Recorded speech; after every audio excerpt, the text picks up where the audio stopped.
पेटवाड़ गांव हमारा भाईचारे का गांव है और वहाँ श्रीमान दयानंद दून जी 80 साल की उम्र होगी। उन्होंने मुझे पगड़ी पहनाई, अगले दिन उनके पाँव पर गाड़ी चढ़ा दी, धमकी देकर चढ़ाई। ये नहीं कि गाड़ी अनायास चढ़ गई, धमकी देकर गाड़ी चढ़ाई। एक बहू हमारी बडाड़ा गांव की मंजीत, वो डोर टू डोर के पर्चे लेके जा रही है, उसको पकड़ के बास थाने में डाल दिया। एक नौजवान बुढ़ाना का, वो कल रात को राखी के प्रोग्राम में था और रात को जो है या सुबह उसको चाकुओं से घायल कर दिया। पिछले 1 महीने से कांग्रेस के उम्मीदवार के साथ जो बाहरी तत्व आए हैं उन्होंने पूरा हमारे इलाके का वातावरण खराब किया है। वो जैसे कह रहा है भाई एक का इलाज कर देगा। इलाज तो अभी जनता के हाथ में है, 5 तारीख को जनता इलाज कर देगी। हमने तो उम्मीदों से ज़्यादा पहले ही काम किया है।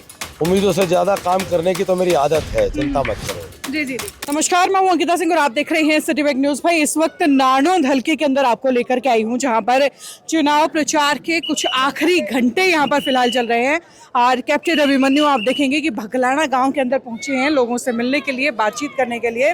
और पिछले काफ़ी समय से जो है मैदान में है और अब फिर एक बार से जो है पहुंच गए हैं। तो चलिए इससे बातचीत कर लेते हैं, इनसे पूछ लेते हैं, क्योंकि आखिरी घंटे जो है फिलहाल ये चुनाव प्रचार के चल रहे हैं। तो चलिए इनसे कुछ सवाल कर लेते हैं। साहब नमस्कार। नमस्कार, कैसे हैं आप? बहुत अच्छा हूँ। चुनाव प्रचार में पिछले काफी दिन से लगे हुए हैं। पहला दिन जब चुनाव प्रचार शुरू किया था और आज आखिरी घंटे चल रहे हैं, कितना फर्क चुनाव के अंदर देख पा रहे हैं? मेरे परिवार में कोई चुनाव प्रचार करने की बात ही नहीं है, क्योंकि चुनाव भी पूरा परिवार ही लड़ रहा है जी। जब नारनौंद हल्का अपने आप को अभिमन्यु मान के चुनाव लड़ रहा है, छोटा छोटा बच्चा भी और बुजुर्ग भी अपने आप को अभिमन्यु मानकर चुनाव लड़ रहा है जी। तो चुनाव प्रचार मैंने तो किया ही नहीं, जनता ही चुनाव प्रचार कर रही है। मेरे मालिक है, मेरा परिवार है, सब चुनाव प्रचार कर रहे हैं। चलिए, चुनाव के पूरे हरियाणा के अंदर चुनाव चल रहे हैं, लेकिन लोग कहते हैं जी नारनौंद के अंदर चुनाव नहीं, रंजिश चल रही है, क्योंकि धड़ाधड़ जो है कई कार्यकर्ताओं के, कप्तान के गाड़ियां चढ़ाई गई हैं। आज भी एक लड़का एडमिट है। और क्या कुछ कहना चाहेंगे ऐसी स्थिति में जहाँ पर चोटें पहुंचाई जा रही हैं कप्तान के? देखिए, मेरे लिए तो ये परिवार ही है और दुख की बात है कि हमारे यहाँ जो वातावरण है, पिछले 1 महीने से कांग्रेस के उम्मीदवार के साथ जो बाहरी तत्व आए हैं उन्होंने पूरा हमारे इलाके का वातावरण खराब किया है जी। पहले वो शोरगुल से शुरू हुआ, उत्पात से शुरू हुआ, उपद्रव से शुरू हुआ और उसके बाद उन्होंने उनका समर्थन किया। जो कर रहे हैं वो अच्छा कर रहे हैं जी।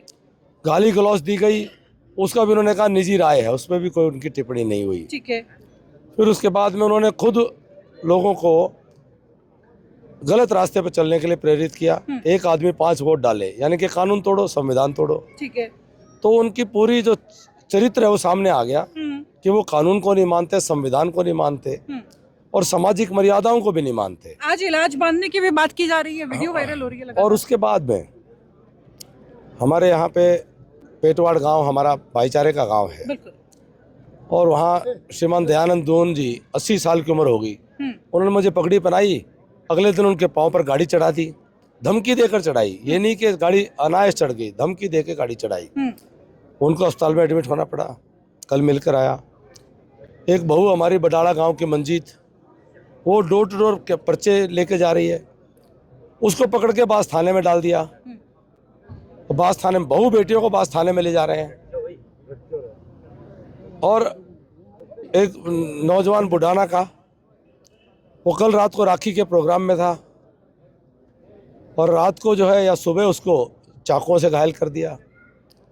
तो ये जो हमारे नारनौंद में कभी ऐसा नहीं होता था और ये इनकी हार की बौखलाहट का परिचायक है। ये हिंसा पर उतारू हो गए हैं, माहौल ख़राब करने पर उतारू हो गए हैं और ये बाहरी तत्व हैं ज़्यादातर और इसके बहकावे में कुछ हमारे यहाँ नशा वशा करवा के और गलत काम करवाए जा रहे हैं। ये तो पूरा शराब तस्करी का मॉडल हमारे यहाँ लागू किया जा रहा है। ये बेहद चिंताजनक है। हमारा इलाका इस तरह की हरकतों को बर्दाश्त नहीं करेगा। जी। नारनौंद की जनता के सामने लगातार ये बातें आ रही हैं, वायरल वीडियोस भी जो है सामने आ रही हैं। क्या लगता है नारनौंद की जनता इसे समझ पाएगी, इससे बच पाएगी? वो जैसे कह रहा है भाई एक का इलाज कर देगा। इलाज तो अभी जनता के हाथ में है। 5 तारीख को जनता इलाज कर देगी। जनता जो है सही इलाज कर देगी 5 तारीख को। चलिए, उसके बाद आपकी अगर बात करें तो पिछले काफ़ी समय से हल्के के अंदर हैं।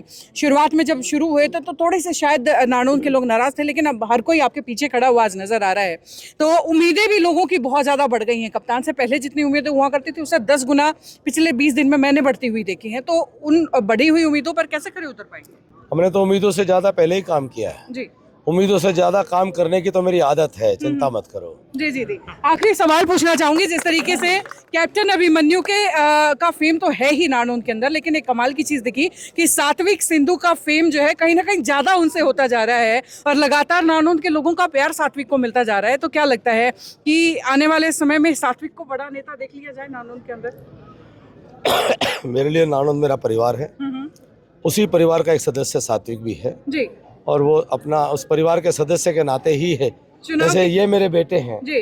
वो भी मेरा बेटा है। हाँ। ये भी मेरा पोता है, हाँ। तो वो मेरा बेटा है। हाँ। मेरे लिए सब बराबर है। चुनाव के बाद भी उन्हें रखा जाएगा नारनौल हल्के की जनता के बीच?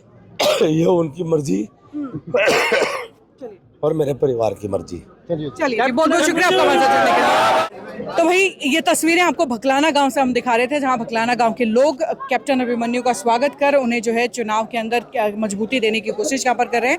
खैर, ये अपडेट का सिलसिला यहीं तक आगे भी इसी तरीके से जारी रहेगा। देखते रहिए सिटी बिग न्यूज़। नमस्कार।